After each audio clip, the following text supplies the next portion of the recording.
श्रीगुरुभ्यो नमः।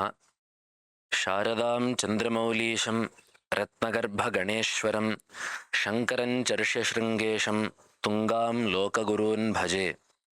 शास्त्राब्धिपारदृश्वानं सङ्गहीनं तपोनिधिं भजे श्रीभारतीतीर्थगुरुं भद्रौघदायकं विद्याविनयसम्पन्नं वीतरागं विवेकिनं वन्दे वेदान्ततत्त्वज्ञं विधुशेखरभारतीम्। हरलीलावताराय शङ्कराय वरौजसे कैवल्यकलनाकल्पतरवे गुरवे नमः. Offering my Ashtanga Pranamas to the Pada Padmas of the Ubhay Jagadgurus. In this, the second day of the series on remembering Bhagavatpada, we shall be discussing the Shastric contributions of Bhagavatpada, the impact that the avatar of Bhagavatpada has left on the Vedanta Shastra and on Indian philosophy as a whole. Yesterday, we discussed the Shiva Tattva and the Guru Tattva of Bhagavatpada. So continuing that, we shall discuss one shloka before we move on to the Shastric topics. Padmapadacharya, one of the most intelligent and amongst the foremost of Bhagavatpada Shishyas, composed the Panchapadika, a commentary on the first 5 padas of the Brahma Sutra Bhashya of Bhagavatpada. The Brahma Sutras are divided into 4 adhyayas of 4 padas each. Of this, the Panchapadika takes up the Bhashya of the first 5, the Vyakhyana of that is to say, the first adhyaya in its totality, and the first pada of the second adhyaya.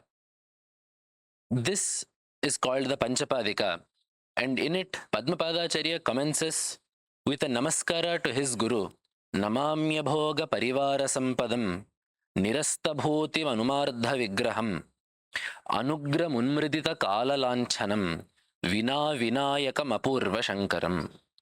He pays tribute to an Apurva Shankara, a Shiva such that has never been seen before.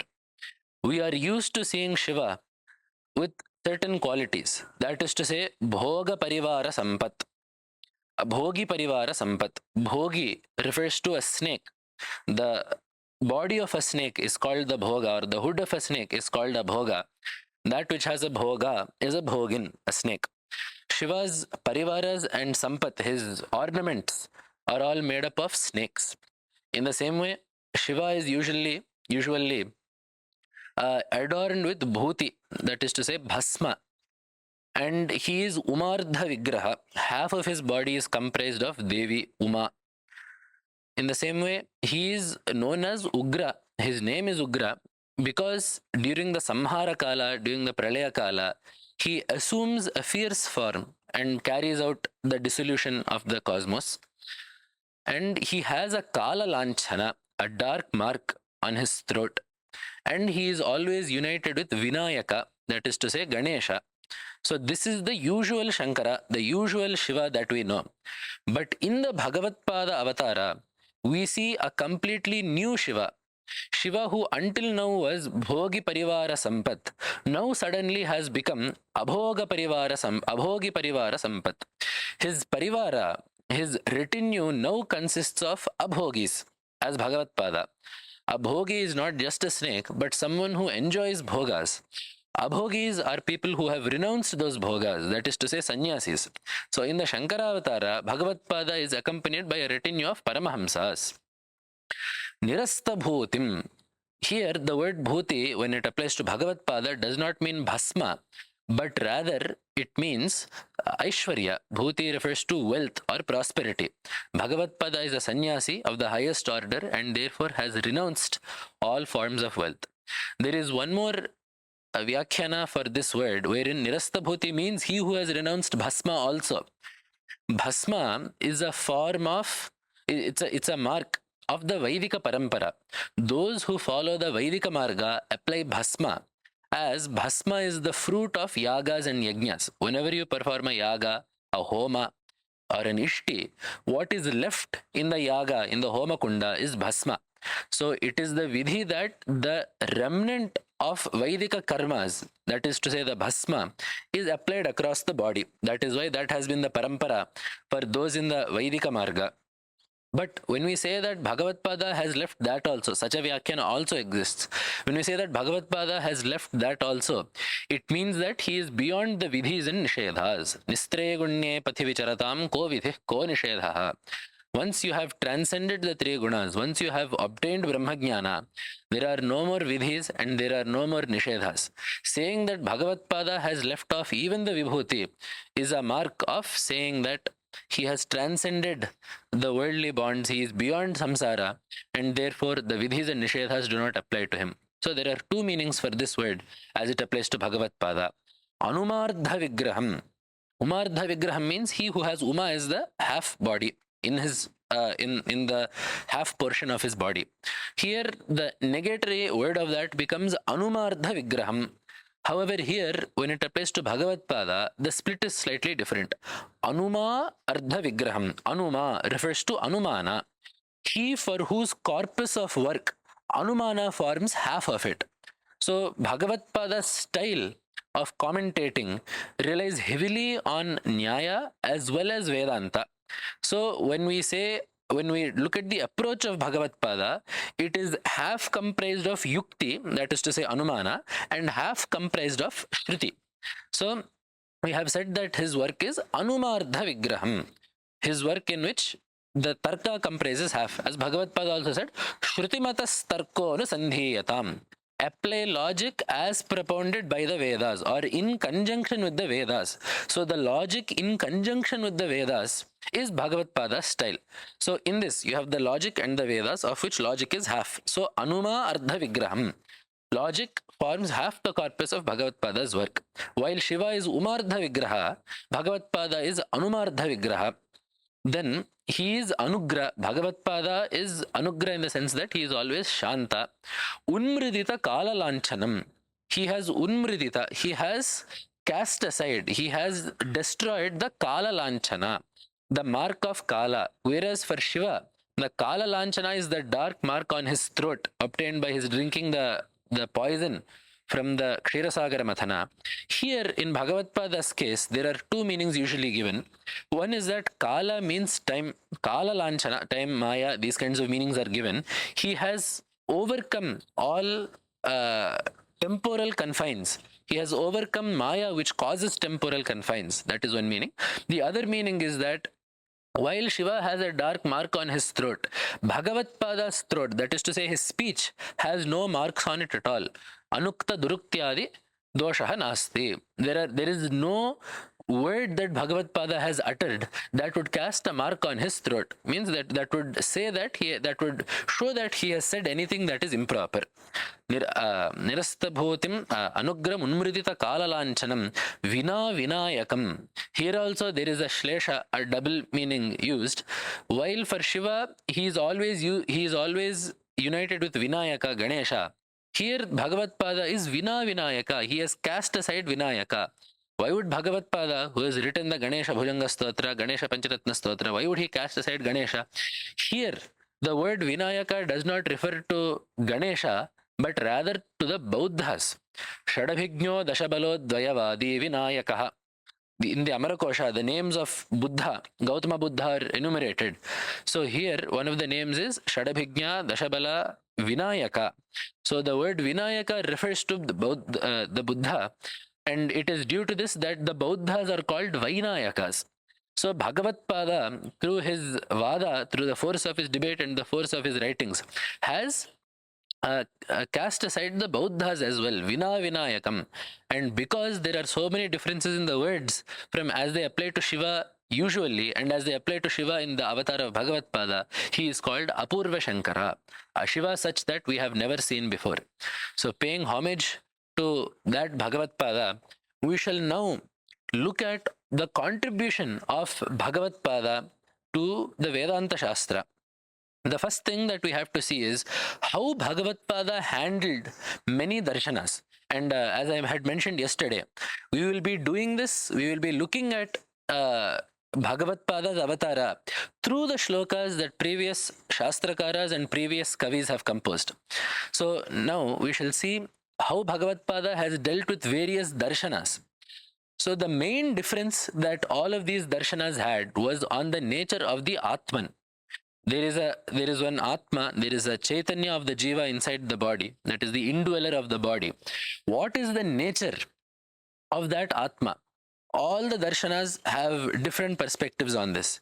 But we see that Bhagavatpada, when he puts forth the Advaita Darshana, he very strongly establishes the fact that the Jivatma is none other than Paramatma. It is only the Upadhi that limits the Chaitanya.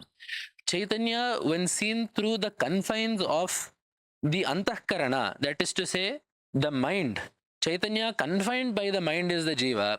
Chaitanya that is unconfined is none other than the Brahman itself, Paramatma itself.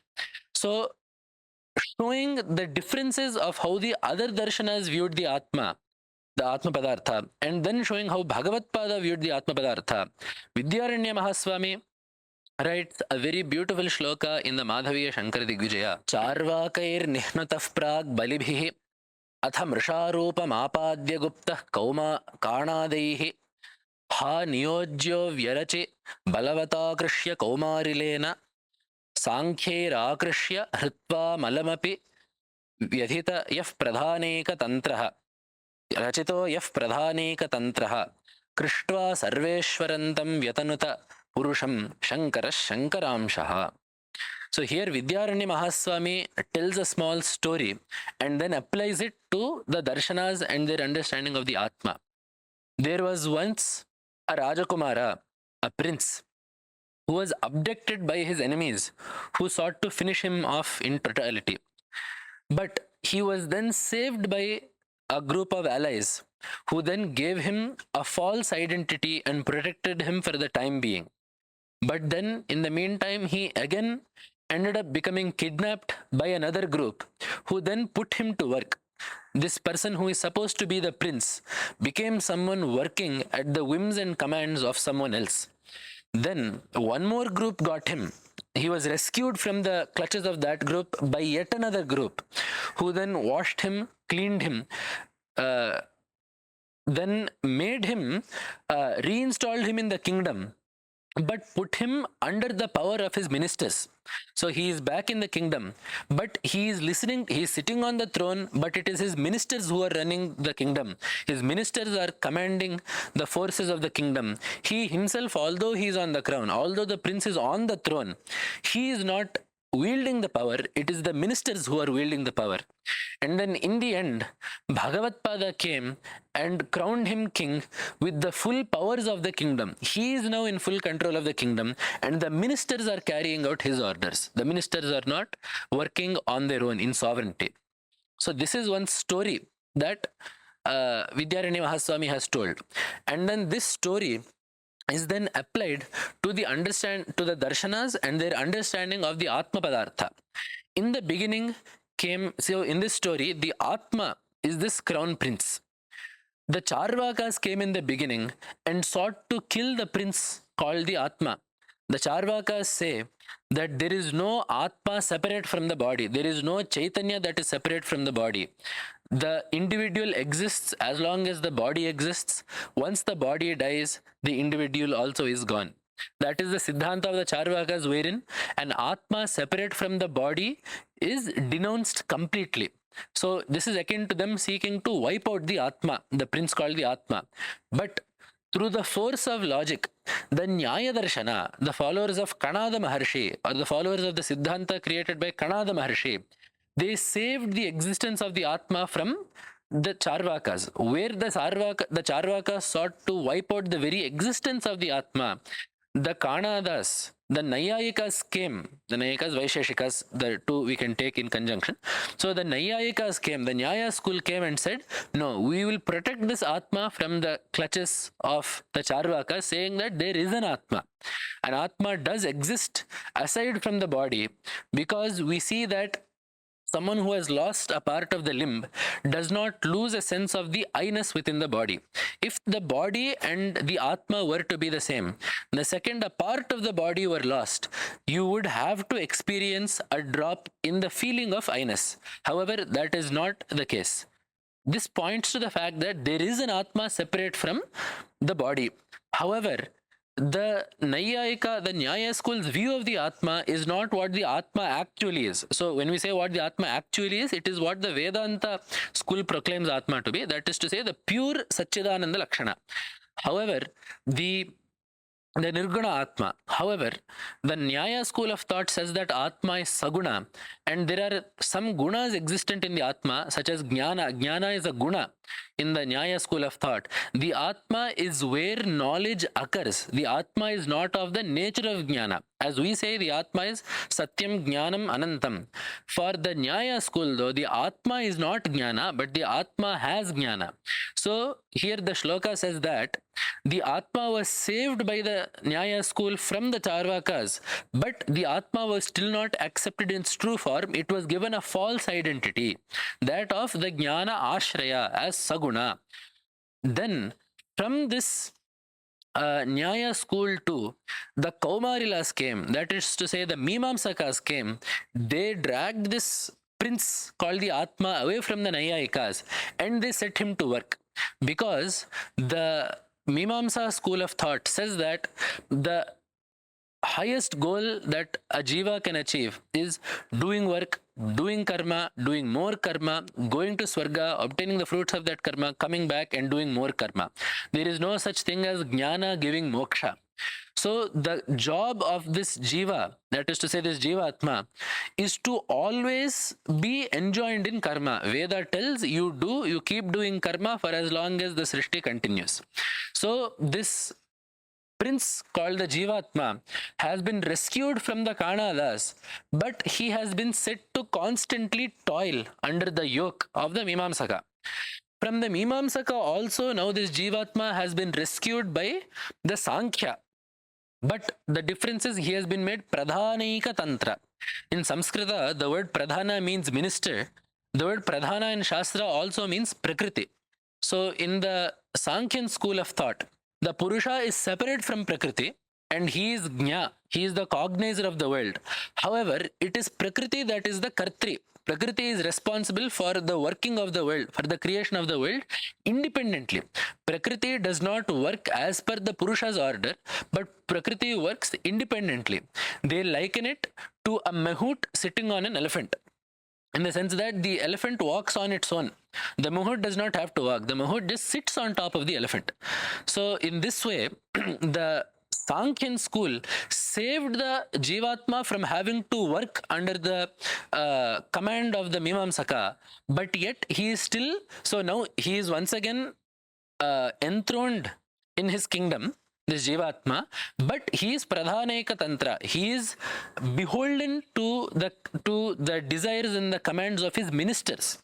Just as in the Sankhyan school of thought, the Jivatma is beholden to the actions of Prakriti, Pradhana. So, seeing that this was the case, Bhagavatpada rescued the Jivatma from even being beholden to the Sankhyans, to the Sankhya philosophy, to the Pradhana, and said that you are no different from the Sarveshwara. Ishvara means a ruler. So he said that the Jivatma is not beholden to the ministers. It is not beholden to Prakriti, but rather it is sovereign. It commands on its own. It itself is the Ishvara. So basically Bhagavatpada has told that Tat Tvam Asi. Tat is the Ishvara, Tvam is the Jiva, Tat Tvam Asi. The Ishvara and the Jiva are not separate when viewed as Shuddha Chaitanya.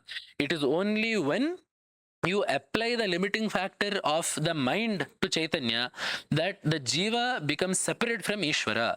If you remove that, there is no difference in the Chaitanya of the Jiva and the Chaitanya of Ishvara. So thus, this Jivatma, which was sought to be killed by the Charvaka, wiped out by the Charvaka, which was given a false identity and protected by the Nyaya school of thought, which was set to work by the Mimamsa school of thought, which was protected, proclaimed as a king only, but beholden to the ministers by the Sankhya school of thought, beholden to Prakriti by the Sankhya school of thought, that Jivatma was saved by Bhagavatpada and proclaimed to be the emperor of this cosmos and non-different from Ishvara.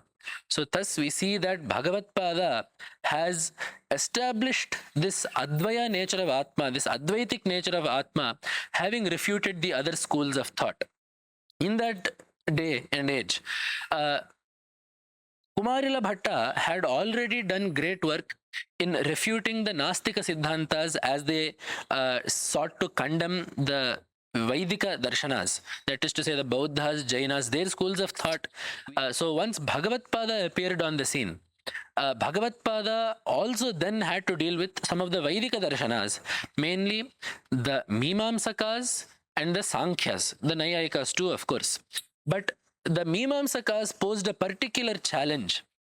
What the Mimamsakas did to the Vedanta Darshana and how Bhagavatpada overcame the challenges that they posed has been told by the scholar par excellence of the Advaita Darshana, the composer of many texts such as the Advaita Siddhi, the Paramahamsa Madhusudana Saraswati, in a text called Vedanta Kalpalatika, wherein he summarizes the Siddhanta of Vedanta as it in conjunction with the Siddhantas of other darshanas. He tells one shloka discussing how Bhagavatpada interacted with the Mimamsa school of thought. Mimamsaya kapatato bhujagambayeva Mimamsaya kapatato bhujagambayeva Vadhinatam Upanishad vinateva nita Yenodhrita amritaphalena garutmateva Tasmai namo Bhagavate Advaita Shankaracharya. There is a story in the Mahabharatas called Garutmad Upakhyana or Garudopakhyanā, wherein the story of Garuda is told. There are two co-wives, namely Kadru and Vinata. Kadru was the mother of all the snakes. Vinata was the mother of Anuru or Aruna, who drives the chariot of Surya, and of Garuda as well. That is why Garuda is called Vainateya. So these two once, through the course of events, had a bet that Vinata lost through deceit. Kadru cheated Vinata into becoming her slave. When later Garuda asked Kadru to free Vinata from bondage, Kadru insisted that Garuda bring Amrita from Swarga for her sons, the snakes, and then she would release Vinata from her slavery. So Garuda then brought the Amrita, released his mother from bondage, and thus he overcame, he brought Vinata out from the clutches of Kadru and her sons.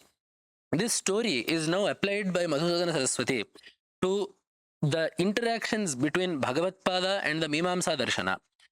So the difference that the Mimamsa school of thought and the Vedanta school of thought have, a primary difference is in how they interpret the Upanishads. The Vedanta school of thought, or let us first take the Mimamsa school of thought. The Mimamsa school of thought holds that the entirety of Veda is devoted to Kriya, is devoted towards injunctions, which are called Vidhis in Shastra. The entirety of the corpus of Vedic literature is devoted towards either giving us our Vidhis or bolstering the Vidhis or explaining the Vidhis. These are such statements that show the prashastya of these Vidhis or karmas, that show the greatness of these karmas are called Arthavadas. Such as, there is a statement called there is a statement that says Vayurvai Kshepishtha Devata. Vayu is the fastest of Devatas. This statement does not enjoin any karma upon us. It does not tell the reader what he must perform, what karma he must perform, what Devata he must give an ahuti to. It does not say give this ahuti to Vayu. It does not say give this particular ahuti to this Devata. It does not say do this karma.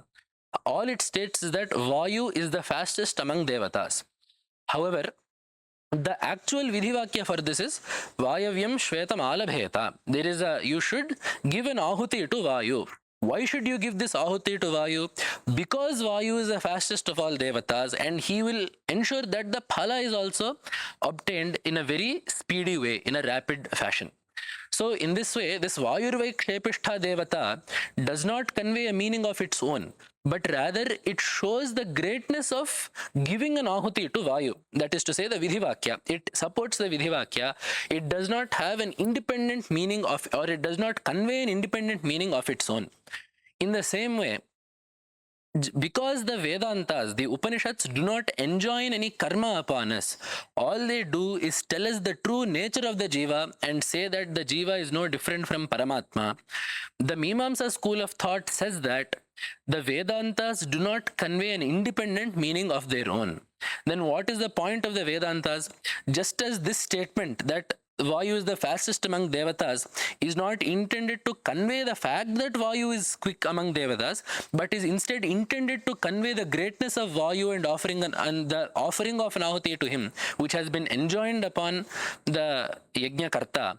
In the same way, this Vedanta is only meant to extol the greatness of the Jiva, tell him that he is very capable, he is very great, he is very important, and then thereby say, because you are so great, because you are so capable, because you are so important, you must now do karma. So the entirety of Vedanta then becomes subservient to the Karma Kanda. The Jnana Kanda does not have an independent meaning of its own, but its meaning is subsumed in the Karma Kanda. Its meaning is beholden to the Karma Kanda, and it has no other meaning outside of that. That is why the Mimamsakas have one sutra in the Mimamsa Sutras. In the Jaimini Sutras, there is one sutra, Amnayasya Kriyarthatvat Anarthakyam Atadarthanam. Amnayasya Kriyarthatvat. Because the entirety of Veda is devoted to enjoining action upon the Jiva, to enjoining karma upon the Jiva, saying you do this, you do not do this. That is to say, Vidhi and Nishedha. Atadarthanam Anarthakyam. All statements that do not convey that are do not have any use in their own meaning. They only find use when applied as subservient to the vidhis and nishedhas. This is the Mimamsa standpoint. So the Mimamsa, making the Vedantas or the Upanishad subservient to the Karma Kanda, making the Jnana Kanda subservient to the Karma Kanda, is akin to Kadru, through deceit, forcing Vinata into her slavery, into being subservient to her. So then, what Garuda did was, he went to Swarga, he brought Amrita and freed his mother from Dasya, from slavery. In the same way, Bhagavatpada also, showing that the Jiva is of the nature of Amrita, the Jiva is of the undying nature and he is of the nature of Paramatma himself, showing that the Jiva transcends karma. It is not that the Vedanta, the Jnana Kanda is subservient to the Karma Kanda, but once one transcends the Karma Kanda, he arrives at the Jnana Kanda, and therefore the two are separate. The Karma Kanda prepares one for the Jnana Kanda, and as such there is no need for the Jnana Kanda to be subservient, beholden to the Karma Kanda. Bhagavatpada showed that this is the nature of the Jiva, and thereby freed the Upanishad, the Vedanta, the Jnana Kanda, from the shackles of the Karma Kanda and gave it an independent and free existence once more. Just as Garuda freed Vinata from the clutches of Kadru through bringing Amrita. So thus Bhagavatpada combated the Mimamsa Darshana and established that Vedanta is independent, it carries an independent meaning, and that the Karma Kanda serves to give the individual Chitta Shuddhi, to purify his mind, and thereafter he then becomes eligible to enter the pure Jnana Kanda. This Vada between the Vedanta Darshana and the Mimamsa Darshana is exactly what took place when Bhagavatpada debated with Mandana Mishra in Mahishmati. That entire debate, the result of that debate has been encapsulated in this shloka. In that debate, Bhagavatpada was arguing for the sake of Vedanta. Mandana Mishra was arguing that Vedanta na pramanam. Chiti Vapushipare Tatra Sangatyayogat. Vedantas are not a pramana on their own, because you cannot have the meanings of the Vedantas just be that aham brahmasmi tattvamasi, because there is no vidhi or nishedha in this. Therefore, the summation of these Vedantic statements must be put under the karma kanda, saying aham brahmasmi, you are like Brahman, you are as great as Brahman, therefore you alone are eligible, O jiva, to do karmas. This is how you should explain the Jnana Kanda. This was Mandana Mishra's argument. To oversimplify it, this was Mandana Mishra's argument. But it was Bhagavatpada who then said that it is not that these Vedantic statements are beholden to the Karma Kanda, but they have an independent existence of their own. So this is how Bhagavatpada overcame the Mimamsakas.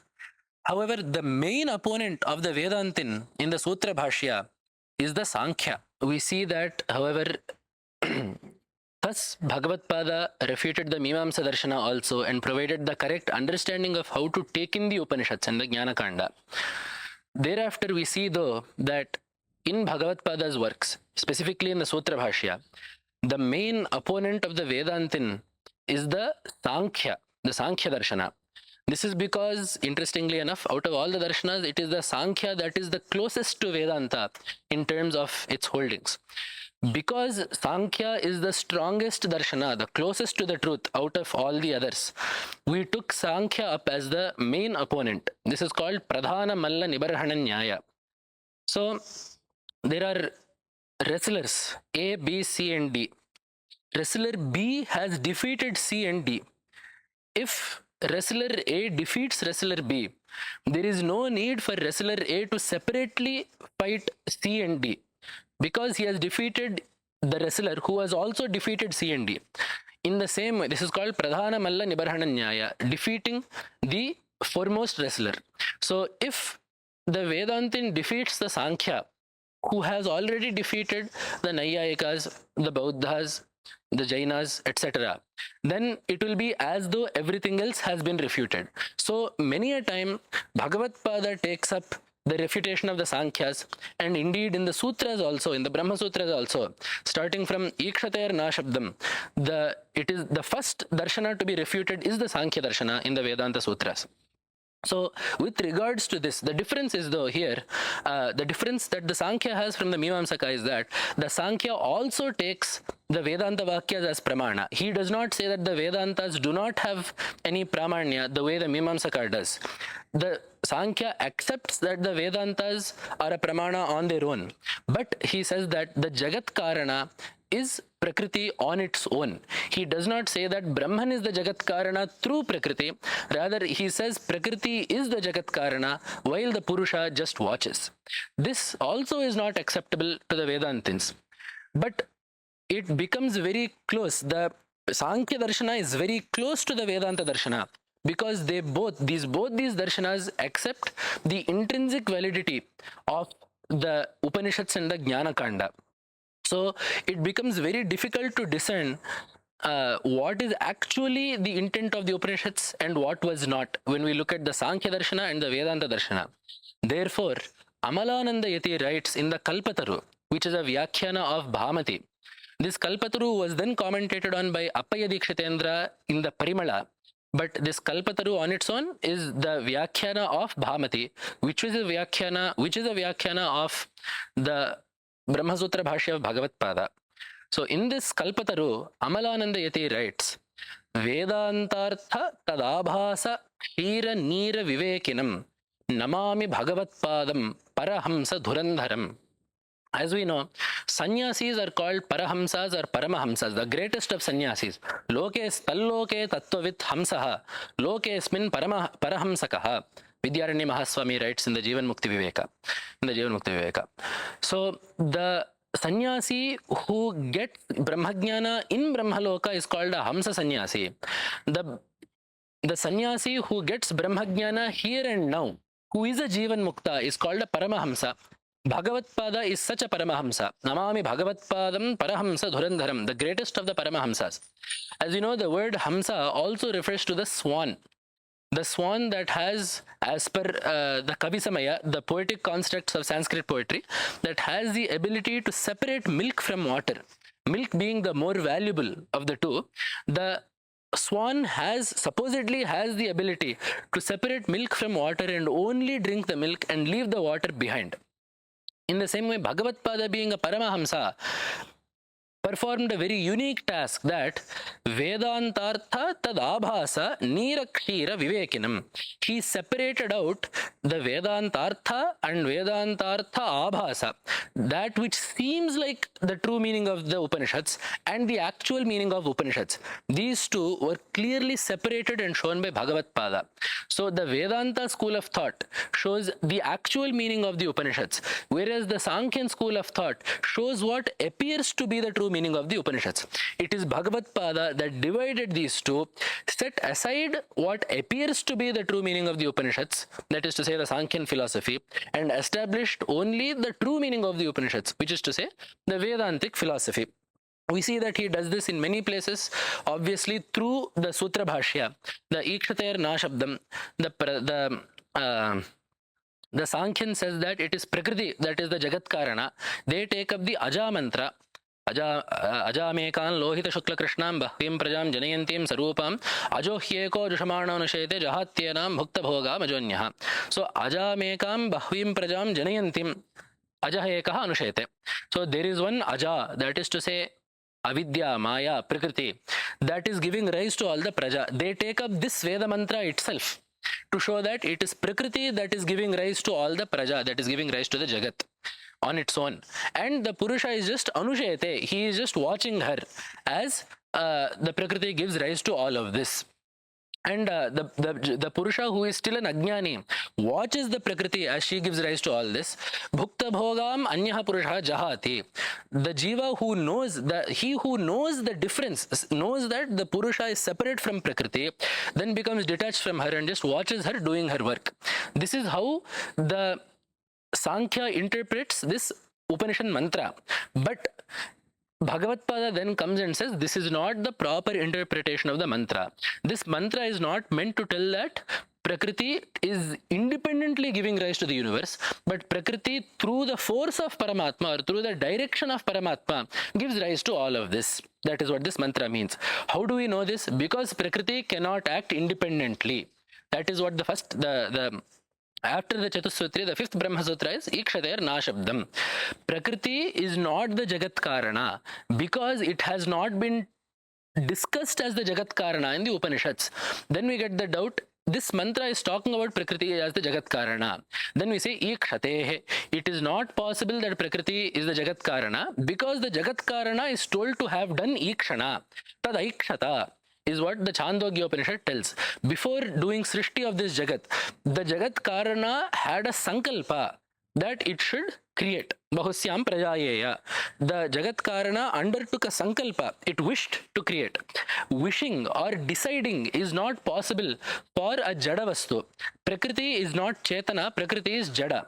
Because the Jagat Karana, because the Upanishad has told us that the Jagat Karana undertook a Sankalpa to create or got a Sankalpa to create, and because Prakriti cannot have a Sankalpa, it then follows that Prakriti is not the Jagat Karana that has been discussed in the Upanishads. So this is all told in the Bhashya for the Ikshater Nashabdam. So in this way, what the Sankhyan seemingly used the Upanishad to prove that Prakriti is the Jagat Karana, Bhagavatpada refuted and showed that it cannot be possible for the Prakriti to be the Jagat Karana in the Upanishadic school of thought, but rather it has to be Atma. Then what Bhagavatpada also did in the Sutra Bhashya was answer some aspersions that the Sankhya cast on the Vedanta Darshana. For example, in the Sutra Bhashya, the Sankhya says, Apurva Paksha Sutra is there where the Sankhya says, Kritsna Prasaktihi Niravayavatva Shabda Kopova. The Sankhya comes and says, you are saying that Prakriti is not the Jagat Karana, but Brahman is the Jagat Karana. I cannot agree with that because Kritsna Prasaktihi, either the entirety of Brahma, so when the mud is a pot, the mud becomes the pot. If the mud is the cause of the pot, the mud becomes the pot. If threads are the cause of the cloth, the threads become the cloth. In the same way, if we say that Brahman is the cause of the Jagat, Brahman must now become the Jagat. Kritsna Prasaktihi. The totality of Brahman must have become the Jagat, leaving behind no more Brahman to be known. Just as milk becomes, so the Sankhya is a Parinamavadin, wherein he says that the cause changes into the effect as milk changes into curd. Once the milk changes into curd, there is no more milk left.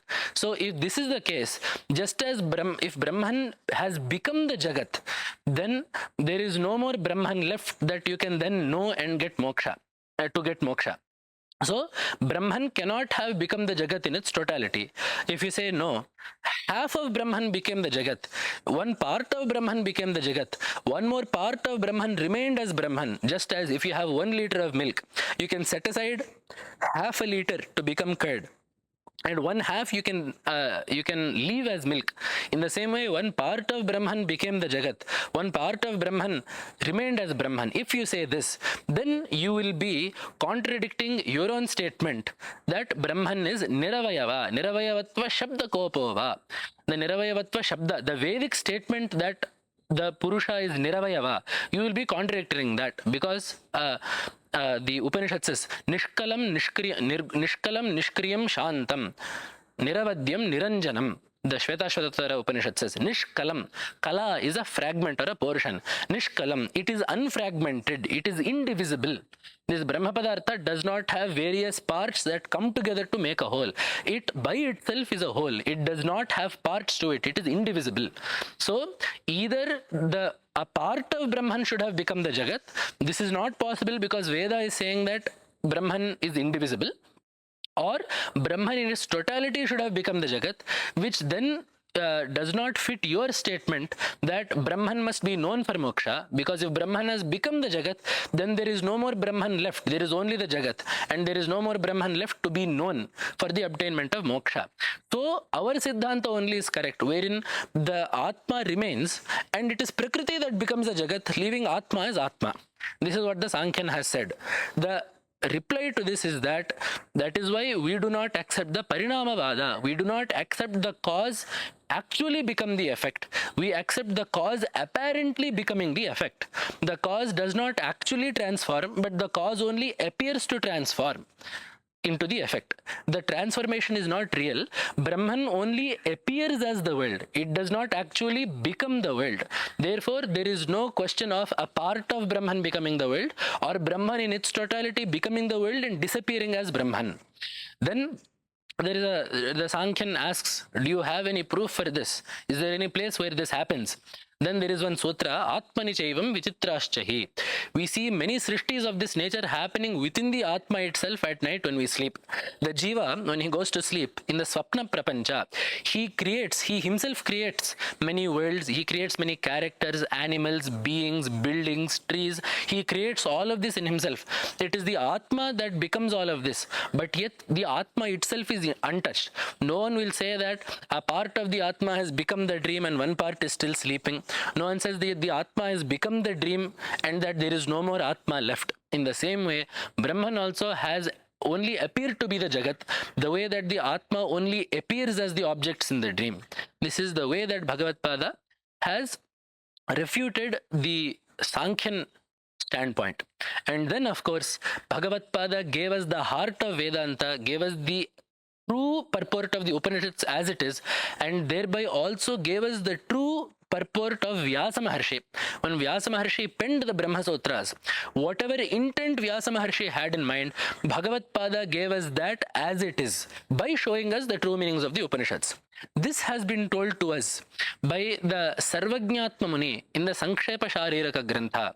Therein he pays namaskara to Bhagavatpada saying, Vaktara Masadya Yameva Nitya Saraswati Swartha Samanvita Asit Nirasta Dustarka Kalanka Panka Namamitam Shankara Marchitangrim.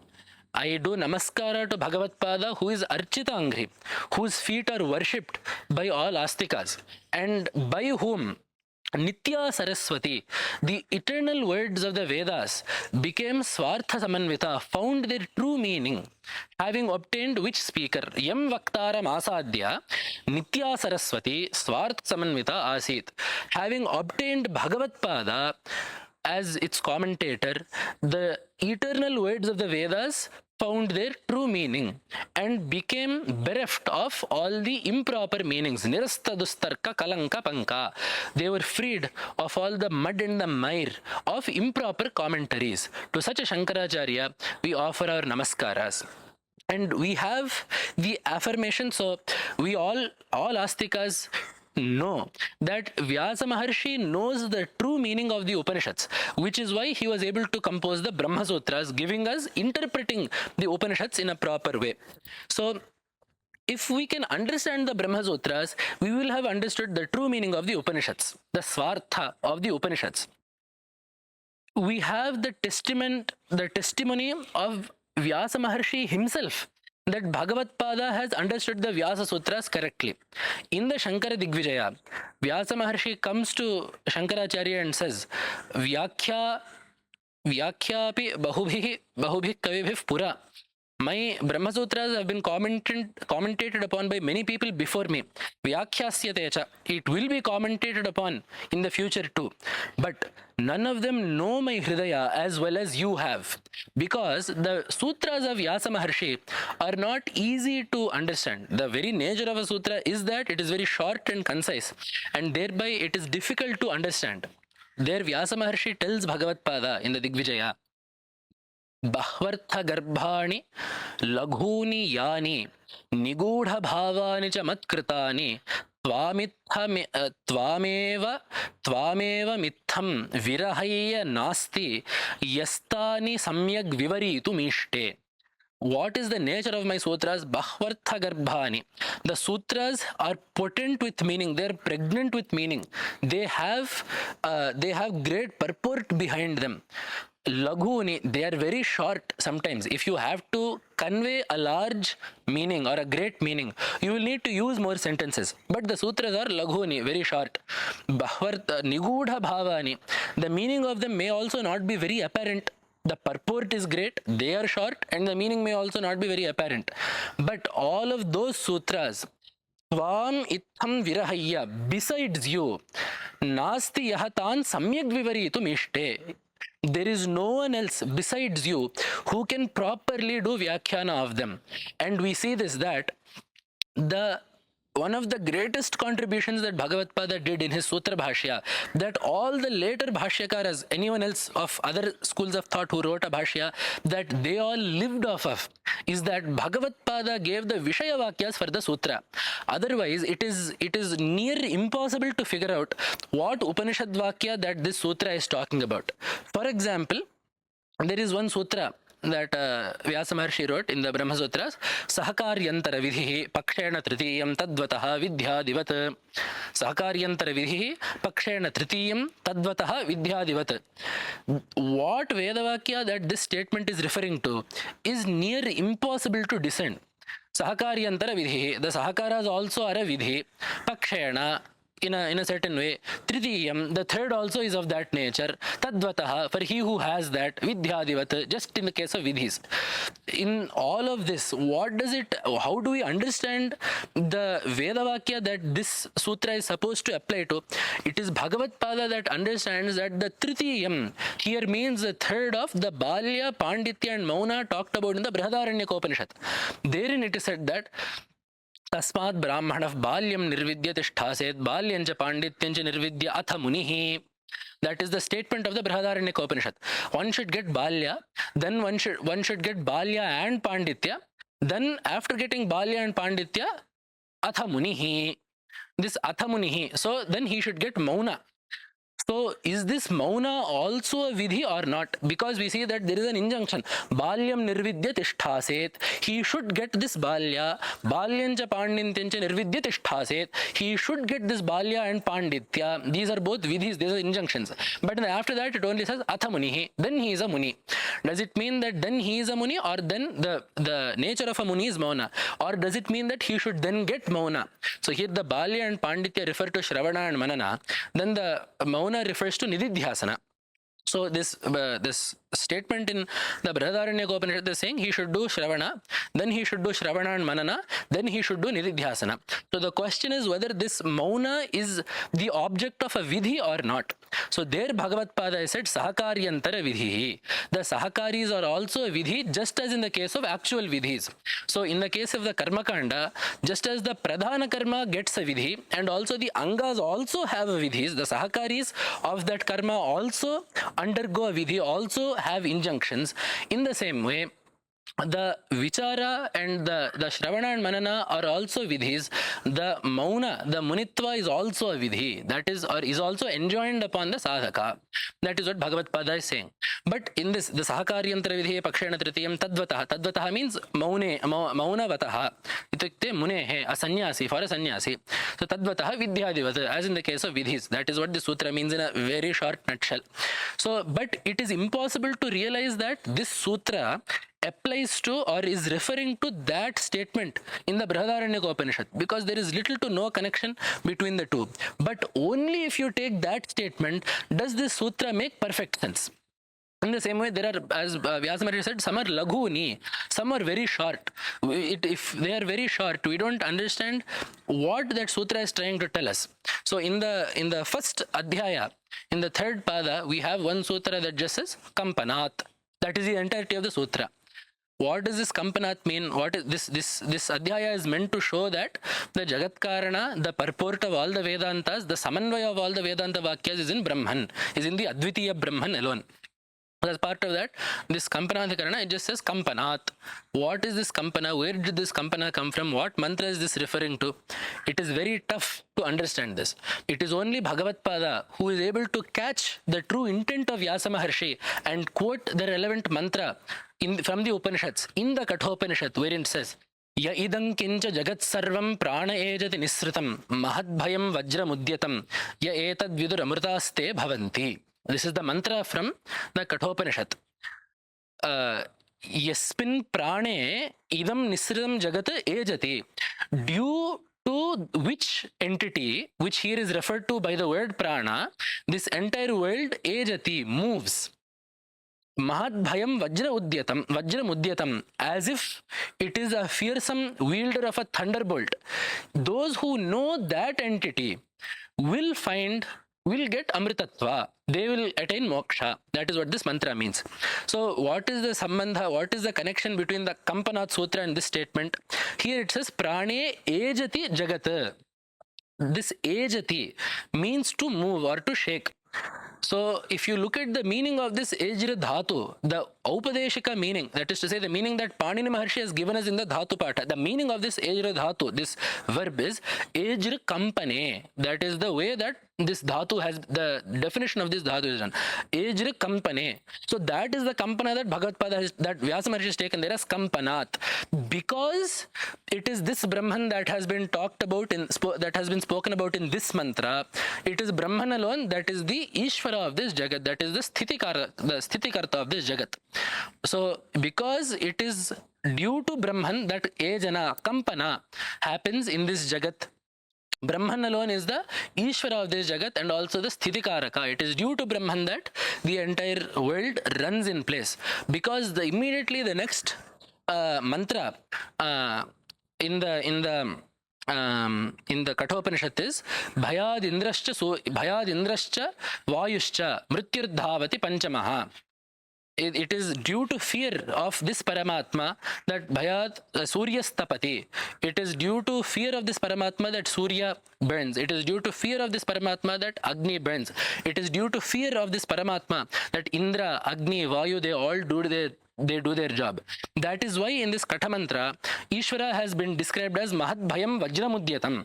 Just as if someone wielding a thunderbolt is telling someone else to do something, the other person will do whatever is commanded out of fear of retribution from his superior. In the same way, this Paramatma is commanding Indra, Agni, Varuna, Vayu to carry out the functions of the universe, and they are all obeying. They are all undergoing that ejana. due to Paramatma. This ejana means kampana because the definition of the dhatu is ejra kampane. Bhagavatpada has latched onto this and therefore understood what Vyasa Maharshi meant. When Vyasa Maharshi said when Vyasa Maharshi wrote the Brahma Sutra, kampanat. Otherwise, this is a one-word sutra. There is no other context you have for this sutra. But Bhagavatpada was able to capture that and give the proper bhashya there in the Brahma Sutra. Thus, Bhagavatpada refuted the other darshanas, protected the Vedanta from the Mimamsa darshana, made sure that the true meaning of the Vedantas of the Upanishads is separated out from the incorrect meaning that the Sankhyas were giving the Upanishads, and then made sure that the true meanings of the Upanishads was given out, as well as the true meaning of Vyasa Maharshi in the Brahma Sutras. And then this is what Bhagavatpada has done. And then taking the words of Bhagavatpada, the Advaita Sampradaya flowed from there like a river, like Ganga, which is why Appaya Dikshatendra then tells us in the Mangalacharana of the Siddhantalesha Sangraha, Adhigata Bhida Purvacharya Nupetya Sahasradha Saridiva Mahi Bhedan Samprapya Shauri Padodgata Jayati Bhagavatpada Shriman Mukhambuja Nirgata Janana Harani Suktihi Brahmadvayika Parayana. This is the Mangalacharana of the Siddhantalesha Sangraha, wherein Appaya Dikshatendra compares Bhagavatpada's suktis or Bhagavatpada's bhashya to the Ganga. So the Siddhantalesha Sangraha is basically a compendium of all the various paths that Advaita has taken. For example, we all agree that Jnana is the cause of moksha. So in what all ways has the causality of jnana towards moksha been explained by various Advaitic acharyas? Because many acharyas have explained the Advaita Siddhanta in many ways.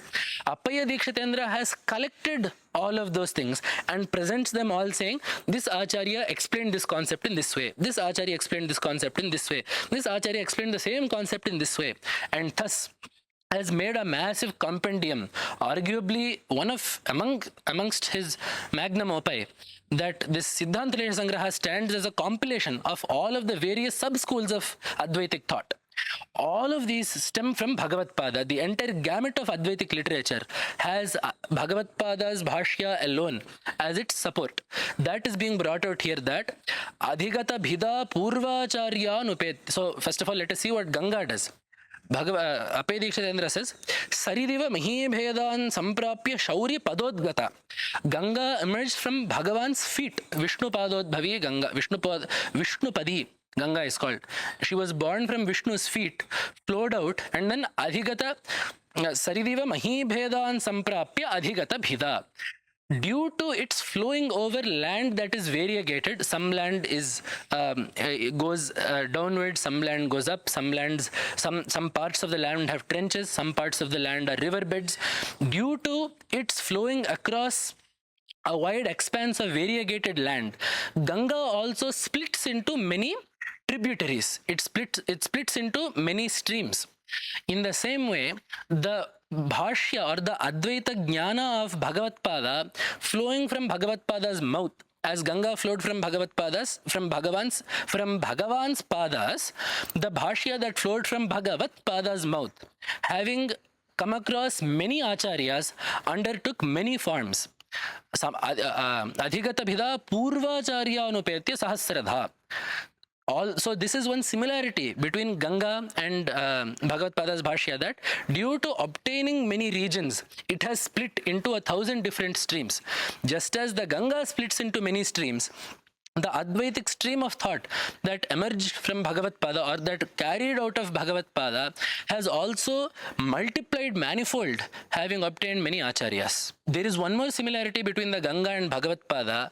Janana Harani Suktihi. Ganga ensures that those who dip in her get moksha. In the sense, this is an Arthavada saying that she will give them great sadgatis. Those who properly understand the meaning of Bhagavatpada of Bhagavatpada's statements in the Sutra Bhashya will get that Advaita Jnana and they will never be born again.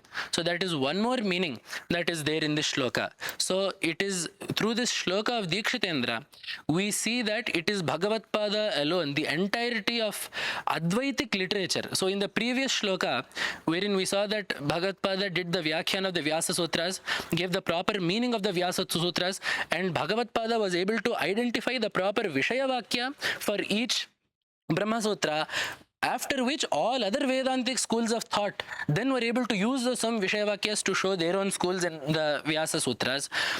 The Advaitic school of thought as well completely owes its existence, and that too the variety, the richness of Advaitic literature is solely attributed to Bhagavatpada, attributable to Bhagavatpada. That is the purport of this shloka.